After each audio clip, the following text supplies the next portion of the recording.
సినిమాలో ఏం చేసాం అని చెప్పడానికంటే కూడా రేపు పొద్దున మీరు చూసి ఇంకొక ప్రివ్యూ షోస్ కూడా ప్రీమియర్ షోస్ కూడా పడిపోతాయి కాబట్టి మీరు చూసి మీరు నాకు తెలియజేయండి. ఎందుకంటే నాకు ఎప్పుడు కూడా మన సినిమా బ్లాక్ బస్టర్ అయిపోద్ది, మన సినిమాలు రికార్డులు బద్దలు కొట్టేస్తే, మన సినిమా ఆ సీన్ అద్భుతంగా ఉంటుంది నాకు చెప్పడానికి ఏంటంటే కొంచెం ఇబ్బంది ఉంటుంది. ఎందుకంటే నేను ఏ సినిమాలు కూడా ఎంత రికార్డు చేస్తే నేను ఎప్పుడూ తెలియదు. నేను సరస్వతి దేవిని ప్రార్థిస్తాను, కృష్ణుడిని నమ్ముతాను. కర్మ చేయి, ఫలితం భగవంతుడికి వదిలేయాలి. అలాగే ఈరోజు మేము ఇంత చేసాం, మనం ఇంత చేసాం, వదిలేస్తున్నాం. ఆ ఫలితం భగవంతుడు సత్ఫలితం ఇవ్వాలని మనస్ఫూర్తిగా నేను కోరుకుంటూ ఈరోజు అంటే సినిమా మేకింగ్ నాకేంటి, సినిమా చాలా ప్యాషనేట్ నాకు.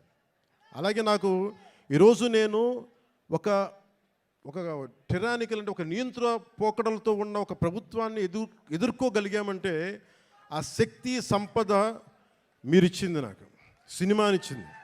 సో ముందుగా మీ అందరికీ నా ధన్యవాదాలు తెలుపుకుంటూ, అలాగే ఎగ్జిక్యూటివ్ ప్రొడ్యూసర్ దయాకర్ రావు గారికి, జ్యోతికృష్ణ గారికి, మన డానిష్ గారికి, జమ్మూ హీ కమ్స్